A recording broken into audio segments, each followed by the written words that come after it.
Hi అండి. ఈరోజు గ్రూప్స్లో భాగంగా మెయిన్ గ్రూప్ 2లో భాగంగా మనం జాగ్రఫీ అయితే స్టార్ట్ చేస్తున్నాం. ఓకేనా. జాగ్రఫీ అయితే మనం ఏపీ జాగ్రఫీ ముందు డిస్కస్ చేద్దామండి. ఓకేనా. ముందుగా ఛానల్ అయితే సబ్స్క్రైబ్ చేసుకోండి. ఓకేనా. ఎవరైతే ఇంతవరకు సబ్స్క్రైబ్ చేసుకున్నారో వాళ్ళకి ధన్యవాదాలు. ఓకేనా. Thank you. మనం ముందుగా ఇక్కడ చూసుకుంటే ఆంధ్రప్రదేశ్ యొక్క నైసర్గిక స్వరూపం మనం ముందు చూద్దాం. ఓకేనా. మన ఆంధ్రప్రదేశ్ నైసర్గిక స్వరూపం చూస్తే ఇది మన దక్షిణ భారతదేశం అనుకుంటే మెయిన్గా ఈ ప్రాంతం అన్నమాట. ఈ ప్రాంతం అంతా కూడా మనకి ఇలాగ ఈ ప్రాంతం ఇక్కడి నుంచి ఇదంతా కూడా మనకి ఏంటంటే దక్కన్ ప్లాట్యూ కింద వస్తుంది అన్నమాట. ఓకేనండి. ఇదంతా దక్కన పీఠభూమి కింద మనకి వస్తుంది. ఇదంతా మనకి దక్కన పీఠభూమి కింద వస్తుందండి. ఓకేనా. ఇక్కడ వచ్చేసరికి మనకి ఆంధ్రప్రదేశ్ యొక్క భూభాగము లేదా భూభాగంలో ఉండేటటువంటి శిలలు పరిస్థితి ఎలా ఉందంటే మన ఆంధ్రప్రదేశ్ యొక్క పరిస్థితి అనేది అతి పురాతనమైన తార్వార్ శిలల వ్యవస్థ నుండి ఓకేనండి ఇప్పటి వరకు ఉండేటటువంటి ప్లీస్టోసిన్ శిలా వ్యవస్థ వరకు కూడా అనేక శిలా వ్యవస్థలు అయితే ఇందులో ఉన్నాయన్నమాట. దీనికి అర్థాలు ఏమిటి అనేది మనకు మెయిన్ అండి. అక్కడ చెప్పరు. మనం ఇవి చాలా జాగ్రత్తగా ఒక్కొక్క పాయింట్ని మనం డిస్కస్ చేసుకుందాం. మన ఆంధ్రప్రదేశ్ అనేది ఎలా ఉంది, అతి పురాతన తార్వార్ శిలలు. ఈ తార్వార్ శిలలు పరిస్థితి ఏందయ్యా అంటే ఈ తార్వార్ శిలలు అనేవి రెండింటి కలయిక వల్ల ఏర్పడినటువంటివండి ఈ తార్వార్ శిలలు అనేవి. ముఖ్యంగా ఇవి మనం చూసుకుంటే అత్యంత ప్రాచీనమైనటువంటి శిలలండి ఇవి. ఓకేనా. అలాగే ఇవి రెండు చెప్పాను కదా, ఒకటి ఏంటంటే అవక్షాపన శిలలు మరియు రూపాంతర శిలలు. ఓకేనా. అవక్షాపన శిలలు, రెండు రూపాంతర శిలలు. ఈ రెండింటి కలయిక వల్ల మనకి తార్వార్ శిలలు అనేటటువంటివి ఏర్పడ్డాయి. ఓకేనా. అది తార్వార్ శిలల యొక్క బ్యాక్గ్రౌండ్ అండి. ఏటి అవక్షేపణ, ఏటి రూపాంతర శిలలు అనేవి కూడా మనం ఒకసారి చూస్తే మనకు చూసుకుంటే అవక్షేపణ శిలలు లేదా సెడిమెంటరీ రాక్స్ అంటాం. ఓకేనా. వీటిని ఏమంటామంటే సెడిమెంటరీ రాక్స్. అవక్షేపణ శిలల్ని మనం సెడిమెంటరీ రాక్స్ అంటాం అన్నమాట. ఇవి ఎలా ఏర్పడతాయంటే మనకి కొన్ని వేల సంవత్సరాల క్రితం అన్నమాట. ఇవన్నీ కూడా నదులు అవ్వచ్చు, గాలి నుంచి అవ్వచ్చు, అలాగే హిమాలయాల నుంచి అవ్వచ్చు, లేదా సముద్రాల నుంచి అవ్వచ్చు. ఓకేనా. ఈ అన్నిటి నుంచి కూడా మనకి ఇవన్నీ కూడా ఏం చేస్తాయంటే నదీ ప్రవాహాలు అవ్వచ్చు, ఇవన్నీ మట్టిని తెస్తాయండి కదా. ఆ మట్టిలో మనకి ఏమేమి ఉంటాయి, ఇసుక ఉంటుంది, అలాగే గులకరాళ్ళు ఉంటాయి. అలాగే డిఫరెంట్ చాలా కాంపోనెంట్స్ అనేవి ఉంటాయి అన్నమాట. ఇవన్నీ ఏమవుతాయంటే భూమిలో కూరుకుపోతాయి అన్నమాట కొన్ని వేల సంవత్సరాలకి అన్నమాట. ఒక్కొక్కటి భూమిపైన వచ్చేటటువంటి వాతావరణ పరిస్థితుల వల్ల ఇవి ఏమవుతాయంటే పొరలుగా మనకి ఏర్పడతాయి అన్నమాట భూమి లోపల. ఇది జరగడానికి కొన్ని వేల సంవత్సరాలు అనేటటువంటిది పడుతుందండి. ఓకేనా. దాదాపు 2500 కోట్ల సంవత్సరాలు పడుతుంది అన్నమాట ఈ తార్వార్ శిలలు ఏర్పడడానికి. ఓకేనా. తార్వార్ శిలలు అనేవి అవక్షేపణ శిలలు మరియు రూపాంతర శిలల సమూహంగా మనం చెప్పుకోవచ్చు. ఇంతవరకు మనం చెప్పుకునేది ఏంటంటే అవక్షేపణ శిలల గురించి చెప్పుకుంటున్నాం అన్నమాట. ఈ అవక్షేపణ శిలలు అనేటటువంటివి ఏవి నదుల నుంచి కానీ, గాలి నుంచి కానీ, హిమాలయ నదుల నుంచి కానీ, సముద్రాల నుంచి కానీ ఇటు నుంచి మట్టిని, ఇసుకని, గులకరాలని ఇవన్నిటిని తీసుకొస్తాయి అన్నమాట. ఇవన్నీ తీసుకొచ్చి ఏం చేస్తాయంటే పొరలుగా పేరుకుపోతాయి. ఇవి కాలక్రమేణా ఏమవుతాయంటే ఒత్తిడికి గురవడం వల్ల గట్టి రాళ్ళుగా తయారవుతాయి. ఓకేనండి. ఇవన్నీ కూడా గట్టి రాళ్ళుగా పొరలుగా తయారవుతాయి అన్నమాట. వీటినే మనం ఏమంటామంటే అవక్షేపణ శిలలు అంటాం. ఓకేనా. వీటినే మనం అవక్షేపణ శిలలు అని అంటామండి. ఉదాహరణకి ఇసుకరాయి, శాండ్ స్టోన్, ఓకేనా, ఇసుకరాయి. అలాగే సున్నపురాయి అంటే లైమ్ స్టోన్. అలాగే షేల్, ఓకేనా. ఇవన్నమాట తెలుగులో కూడా షేల్ అంటాము. సో ఇలా ఇటువంటి రాయిలు అన్నమాట, ఓకేనా. ఇసుకరాయి, సున్నపురాయి, షేల్ ఇవన్నీ ఏ కోవకు చెందినవి? మనకి తార్వారు శిలల అంతర్భాగంగా ఉండవన్నమాట. ఇంకొక శిలలు కూడా చెప్పుకున్నాం. ఏంటది? రూపాంతర శిలలు. ఏంటి రూపాంతర శిలలు? ఇవేంటంటే దాదాపుగా ఇప్పటికే ఉన్నటువంటి అవక్షేపణ శిలలు ఉన్నాయి కదా, ఈ అవక్షేపణ శిలల్ని అధిక ఉష్ణోగ్రత వద్ద అలాగే అధిక ఒత్తిడికి గురి చేస్తే మనకి ఏవైతే ఈ అవక్షేపణ శిలలు ఉన్నాయో ఇవి వాటి రూపాలను మార్చుకుంటాయండి, ఓకేనా. ఈ రూపాలను మార్చుకొని కొత్త శిలలుగా తయారవుతాయి. అంటే ఏంటి? హై ప్రెజర్ అలాగే హై టెంపరేచర్ కానీ ఈ అవక్షేపణ శిలలకు కానీ మనం ఇచ్చినట్లయితే మనం ఇవ్వము, భూమి లోపలే అలా తయారవుతాయి అన్నమాట. ఎలా అంటే మనకి భూమి లోపల చాలా లోనకు వెళ్తున్న కొద్ది వేడి ఉంటుంది కదా, సో ఇక్కడ మనకి మాగ్మా ఉంటుంది అనమాట. ఆ ప్రెషర్కి ఏమవుతుంది? ఈ అవక్షేపణ శిలలు గట్టి పడతాయి. సో ఆ రూపాన్ని మనం రూపాంతర శిలలు అని అంటామన్నమాట, ఓకేనండి. రూపాంతర శిలలు అంటాం. సో ఈ రూపాంతర శిలల్ని మనం ఏమంటామంటే మెటామార్ఫిక్ రాక్స్ అంటాం, ఓకేనా. సెడిమెంటరీ రాక్స్ గురించి చెప్పుకున్నాం, అంటే అవక్షేపణ శిలల గురించి. మెటామార్ఫిక్ శిలల గురించి చెప్పుకున్నాం, అంటే రూపాంతర శిలల గురించి. ఈ రెండు శిలలు కలయికే, ఓకేనా, అవక్షేపణ శిలలు, రూపాంతర శిలలు కలయికే మనకేమిటి? తార్వార్ శిలలు అంటే ఇది, ఓకేనా. తార్వార్ శిలలు, ఓకేనా. సో అంటే మన ఆంధ్రప్రదేశ్ ముఖ్యంగా తార్వార్ శిలలను కలిగి ఉన్నదనమాట, ఎక్కువ భాగం కాకుండా కొంత భాగం. సో ఇది మనం ఆంధ్రప్రదేశ్ అనుకుంటే, సో మీకు మ్యాప్లో చూపిస్తాను, ఇంకా బాగుంటుంది. సో మ్యాప్లో చూసుకుంటే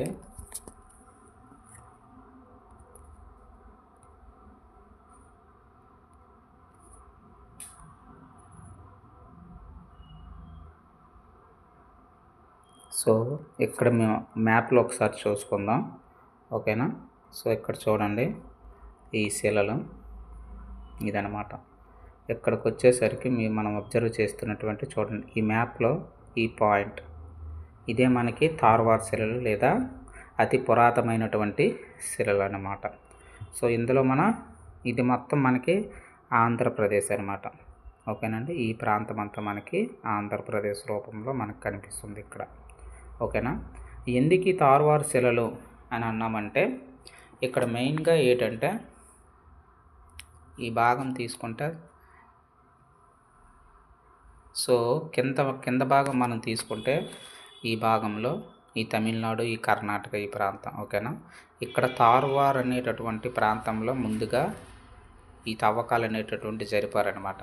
సో అందుకే ఈ ప్రాంతానికి తార్వార్ శిలలు అని పేరు పెట్టారనమాట, ఓకేనండి. ఇక్కడ సో ఈ తార్వార్ శిలలు మనకి తమిళనాడు ఈ ప్రాంతం నుంచి దాదాపుగా మనకి రాయలసీమ అంటే ఈ ప్రాంతం, అనంతపురం, చిత్తూరు, కడప, కర్నూలు ఈ ప్రాంతమైన ముఖ్యంగా చిత్తూరులో ఎక్కువగా ఉంటాయి ఈ శిలలు, ఓకేనండి. సో ఇది దీని యొక్క మనకి బ్యాక్గ్రౌండ్. సో నెక్స్ట్ వచ్చేసరికి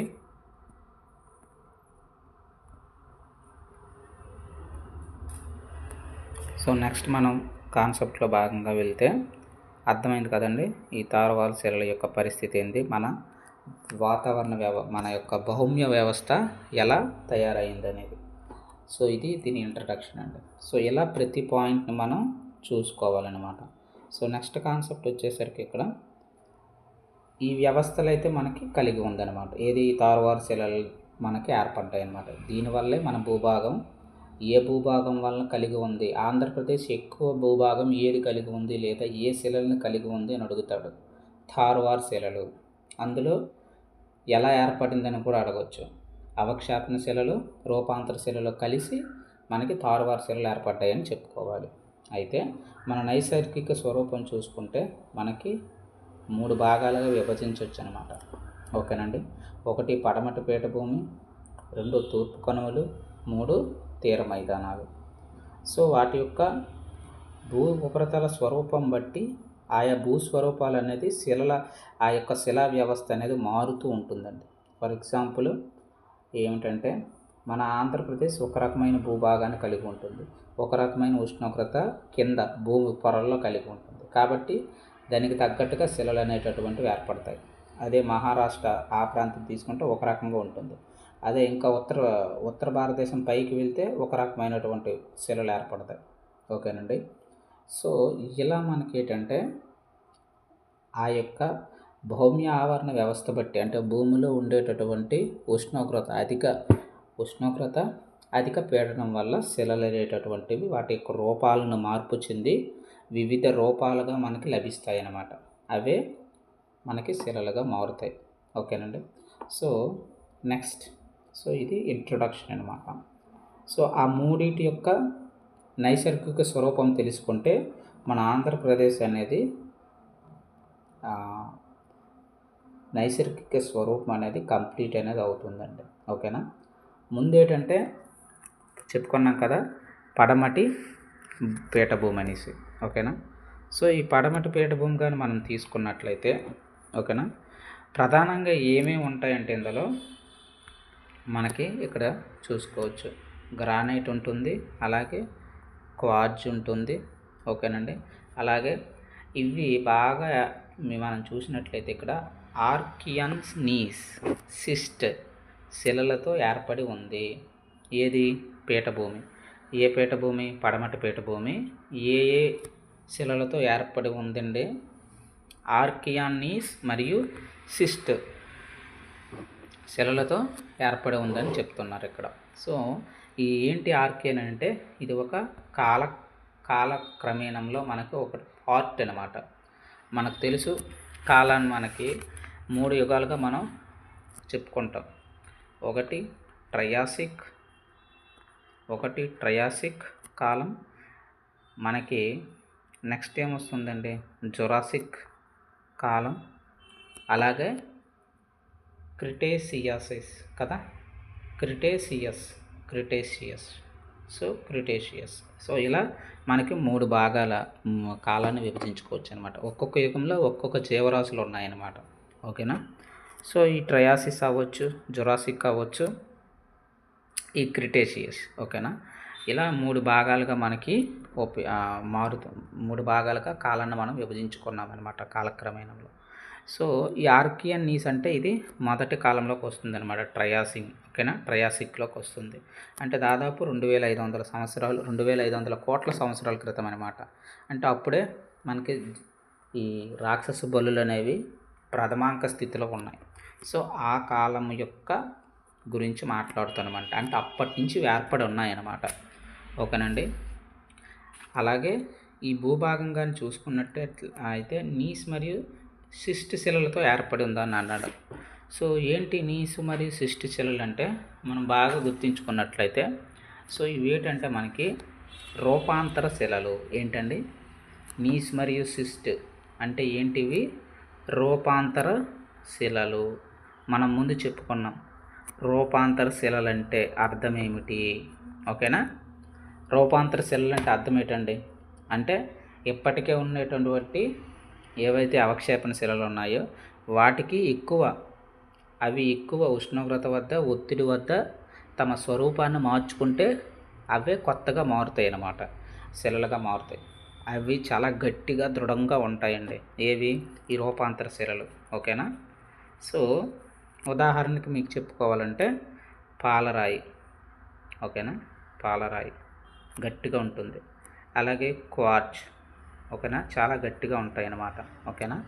సో మీరు బాగా అబ్జర్వ్ చేసినట్లయితే మనం డెఫినిషన్ ఏం చెప్పుకున్నాం? ఈ రూపాంతర శిలలకి డెఫినిషన్ ఏం చెప్పుకున్నాం?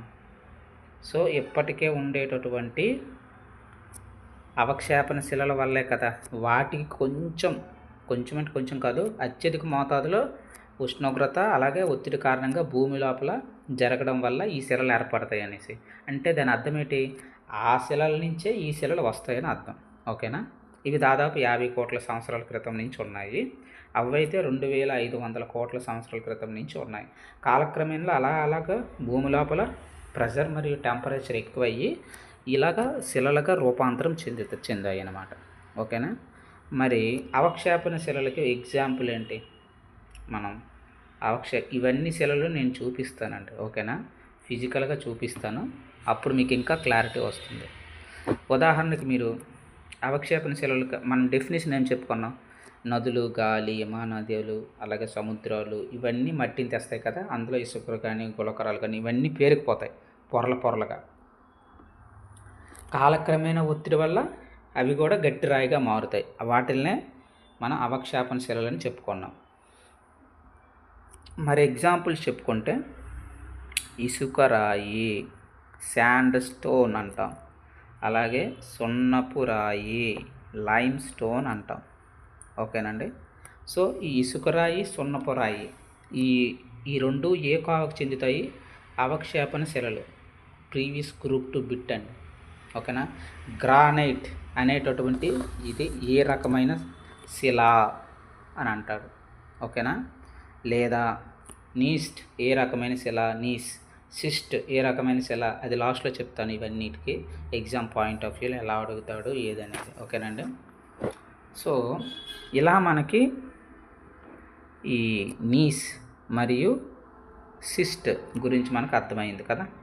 నీస్ మరియు సిస్ట్ అంటే ఇవి రూపాంతర శిలలు. ఓకేనా. రూపాంతర శిలలకు ఎగ్జాంపుల్స్ కూడా చెప్పుకున్నాం, పాలరాయి, క్వార్ట్జ్ అని. అలాగే అవక్షేపణ శిలలకు ఎగ్జాంపుల్ ఏంటి, ఇసుకరాయి, సున్నపురాయి అని చెప్పుకున్నాం. మీరు ఇంకా సబ్జెక్ట్ ఇక్కడ అబ్జర్వ్ చేస్తే ఇసుకరాయి అలాగే సున్నపురాయి అని చెప్పుకున్నాం. ఇవి అవక్షేపణ శిలలు, చాలా ప్రాచీన శిలలు, 2500 కోట్ల సంవత్సరాల నుంచి ఉన్నాయని చెప్పుకున్నాం. ఇవే బాగా అధిక ఉష్ణం కానీ హై టెంపరేచర్, హై ప్రెషర్ కానీ పెడితే ఇవే ఎలాగ మారుతాయి, ఇసుకరాయి నుంచి మనకి మీరు బాగా అబ్జర్వ్ చేస్తే సున్నపురాయి నుంచి మనకి పాలరాయి వస్తుందండి. అలాగే ఇసుకరాయి నుంచి మనకి క్వార్ట్జ్ వస్తుంది.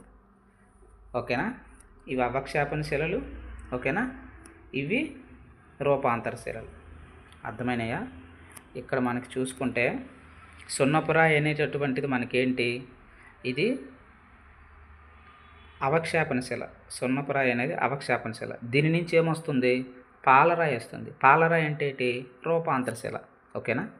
ఇది మన కాన్సెప్ట్. సో ఇప్పుడు ఇక్కడికి రండి. అంటే చూడండి, ఒక్క మీనింగ్కి అంత టైం పడుతుంది మనకి. సో పడమటి పీఠభూములు అనేవి ప్రధానంగా గ్రానైటు, క్వార్ట్జ్.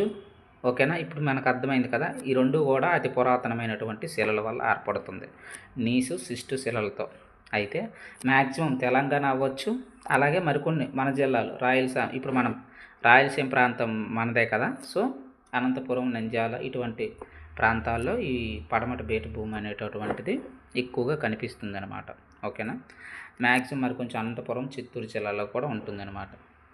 అయితే ఈ పడమటి పీఠభూములే మనము 4 రకాలు, దాదాపుగా 4 నుంచి 5 రకాలుగా విభజించుకోవచ్చండి.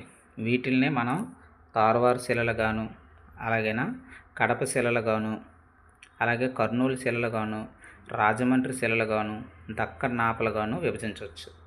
ఇందులో చాలా రకాలు ఉన్నాయన్నమాట. ఎందులో, పడమటి పీఠభూములు. తార్వార్ శిలలు అంటే ఇప్పుడు ఆల్రెడీ చెప్పుకున్నాం ఏంటి, ఇవి అతి పురాతనమైన అవక్షేపణ శిలలు, రూపాంతరము చెందగా ఏర్పడినవి. ఏవేవి, అవక్షేపణ శిలలు అలాగే రూపాంతర శిలలు, ఈ రెండు కలిపి అనమాట తార్వార్ శిలలు. డెఫినేషన్ ఇక్కడ కొంచెం చూసుకుంటే తప్పుగా ఇచ్చాడు. ఓకేనా. ఎక్కువగా నీస్, సిస్ట్లు శైథిల్యం చెందగా ఏర్పడ్డాయి. ఇప్పుడు చెప్పుకున్నాం కదా, ఈ రెండు కలిసి. అలాగే సుమారు 2300 కోట్ల క్రితం నుంచి ఉన్నాయని చెప్తాను. ఇది ఎలా వచ్చింది, భూమి లోపల ఉండేటటువంటి మాగ్మా పైకి వస్తే లావాగా మారుతుంది. ఓకేనా. ఈ లోపల ఉండే మాగ్మా ప్రెజర్ వల్లే ఈ శిలలు అనేటటువంటి మారుతాయి అన్నమాట. ఓకేనా. అలాగే కర్ణాటకలో తార్వార్ ప్రాంతం నుంచి మనకి, ఓకేనా, ఈ చిత్తూరు వరకు ఇదంతా కూడా మనకి ఈ తార్వార్ శిలలే ఉంటాయి. ఓకేనండి. ముఖ్యంగా చిత్తూరు తీసుకుంటే బంగారం.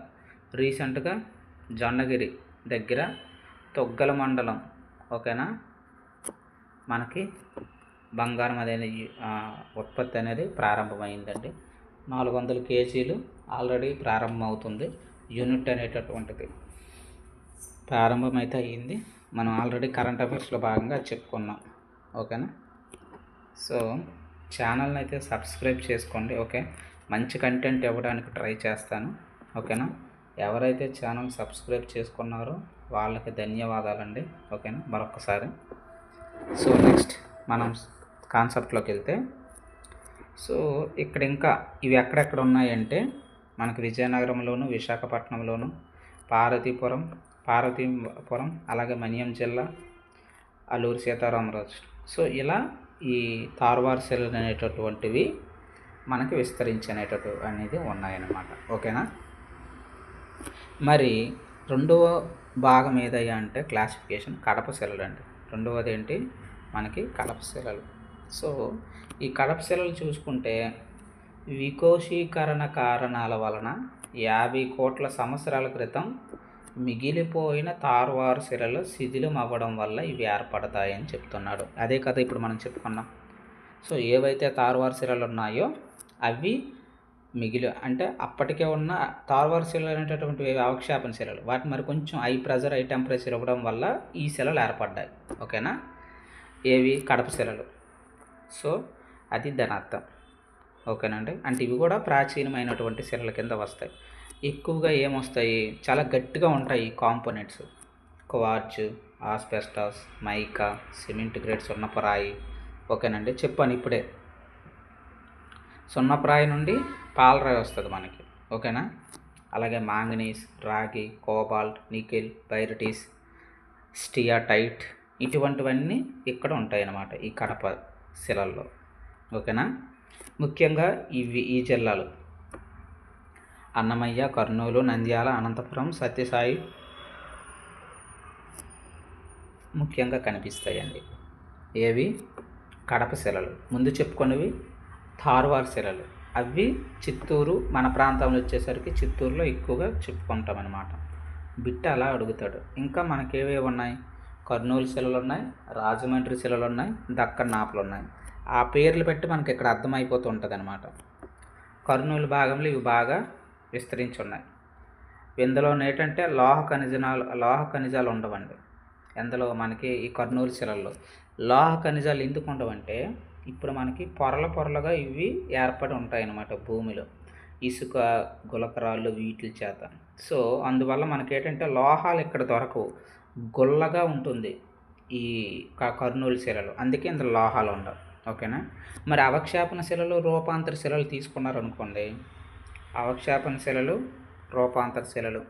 సో మనకి అవక్షేపణ శిలల్లో మనకి శిలాజాలు కనిపించవన్నమాట. ఓకేనా. అదే రూపాంతర శిలల్లో అయితే శిలాజాలు కనిపిస్తాయి. ఓకేనా. అంటే అవక్షేపణ శిలలు అంటే మనకు ఆల్రెడీ డెఫినేషన్ మనం చెప్పుకున్నాం. సో అందులో భాగంగా ఈ రెండు డిఫరెన్స్లు గుర్తుంచుకోండి. శిలాజ ఇంధనాలు లేదా శిలాజాలు ఎక్కడ కనిపిస్తాయి అని అడుగుతాడు. రూపాంతర శిలల్లో మనకు కనిపిస్తుంది. గ్రూప్ 1 డెప్త్ ఇది. ఓకేనండి. సో అదే మనకి శిలాజ ఇంధనాలు కానీ ఏవైనా ఏ రాక్స్లో ఉంటుంది లేదా ఏర్పడుతుంది లేదా కనిపిస్తుంది అని అంటాడు. అది ఇప్పుడు మనము అవక్షేపణ శిలలు లేదా సెడిమెంటరీ రాక్స్ అని చెప్పుకుంటాం. ఓకేనా. సో ఇది దాని అనుకున్న డెప్త్ అండి. సో ఇక్కడ ఏ ఉంటాయి, ఇసుకరాయి, సున్నపరాయి, సేల్స్ అవక్షేపణ శిలలు విస్తరించి ఉంటాయి.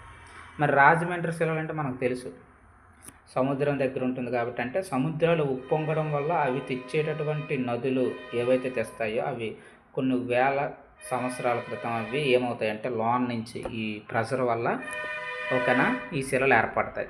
ముఖ్యంగా మనకు తెలుసు తాడేపల్లిగూడెం, జాగర్లమూడు, నూజివీడు, తుని, రాజమండ్రి. సో ఈ ప్రాంతం అంతా ఈ శిలలు కనిపిస్తాయి. ఇవి మెయిన్ దేనికి ప్రసిద్ధిగా ఉంటాయి మనకు తెలుసు, పెట్రోలియం, సహజవాయువుకి ఇవి మెయిన్గా ఉపయోగపడతాయి. మన ఖనిజాలు బాగా ఇక్కడ లభిస్తాయి అన్నమాట. ఏ ఖనిజాలకు ప్రసిద్ధిది? పెట్రోలియం, సహజవాయువు. ఇక్కడ డ్రిల్లింగ్ చేసి మనం ఆల్రెడీ ఉత్పత్తి అయితే జరుగుతుంది ఇక్కడ. నెక్స్ట్ దక్కన్ నాపలని అంటామండి. ఇది కూడా పడమటి పీఠభూమిలోని భాగమే. ఏంటి దక్కన్ నాపలు అంటే మనం బాగా ఇక్కడ చూసుకుంటే మెసోజోయిక్ యుగం. ఓకేనా, మెసోజోయిక్ అంటే ఇప్పుడే చెప్పుకున్నాం, 3 యుగాల గురించి చెప్పుకున్నాం, గుర్తుందా? ఏంటేంటి 3 యుగాలు? Triassic, Jurassic, Cretaceous. ఓకేనా, ఇందులో మెసోజోయిక్ యుగం అనే చివరి కాలమే మనకి క్రిటీషియస్. ఓకేనా, అంటే ఇది 3వ కాలం అనమాట. ఓకేనా, 3 భాగాలను విభజించుకున్నాం కదా, సో అందులో ఇది 3వ భాగం, క్రిటీషియస్లో భాగంగా అనమాట వస్తుంది అనమాట.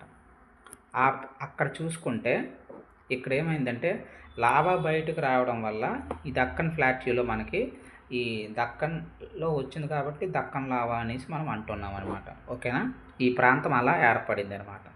ఇది ఎలా వచ్చిందంటే ఇప్పుడు మనం చూసుకుంటే, సో ఇది మనకి భూమి అనుకుంటే, ఈ భూమి లోపల ఇక్కడ కూడా ఈ ఎప్పుడైతే మాగ్మా ఈ భూమి యొక్క లోన అంతర్గత అధిక ఉష్ణోగ్రత, అధిక పీడనం వల్ల ఏమవుతుందంటే ఈ మాగ్మా అనేది బయటకు వచ్చి పొరలుగా వస్తుంది.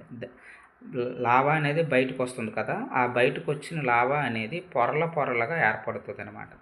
లోన్ ఉంటే మాగ్మా అంటాము, బయటకు వస్తే లావా అంటాము. ఆ లావా అయ్యే మనకి ఇక్కడ పొరలుగా వస్తుంది, ఏర్పడుతుంది అనమాట. అయితే ఇది మీరు అబ్జర్వ్ చేస్తే ట్రాప్స్ లాగా కనిపిస్తుంది అనమాట. అంటే మెట్టు మీద మెట్లాగా ఉంటుంది కాబట్టి దీన్ని ట్రాప్ శిలలు అని కూడా అనొచ్చు. ఓకేనా, ఇది దక్కన్ నాపలి యొక్క బ్యాక్గ్రౌండ్ అండి. ఓకేనా,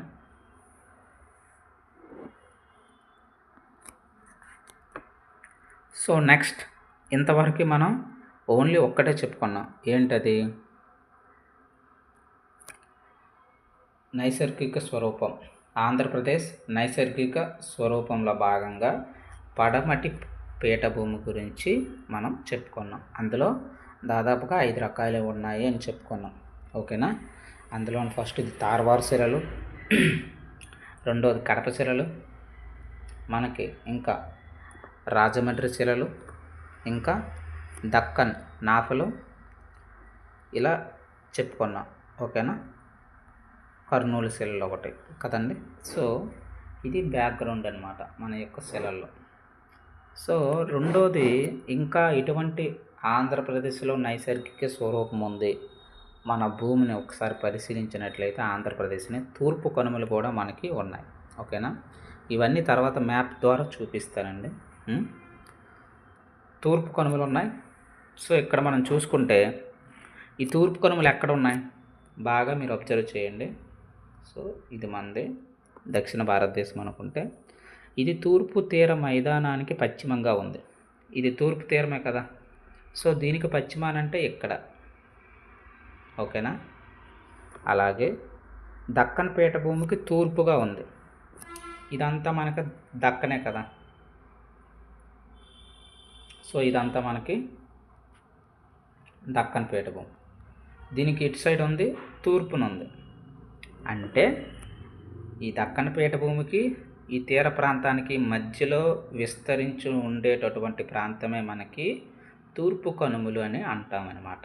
ఓకేనా, సో బిట్ ఎలా అయినా అడగొచ్చండి. ఓకేనా, సో ఇప్పుడు మనం చూసుకుంటే మనకు బాగా ఇక్కడ చూసుకోండి, ఇక్కడ ఈ తూర్పు కనుమలకు ఉండే మనకి కృష్ణ, గోదావరి, కావేరి, పెన్న ఇటువంటి నదులన్నీ కూడా ఉన్నాయన్నమాట. వికోశీకరణ చర్య ఫలితంగా శిథిలమై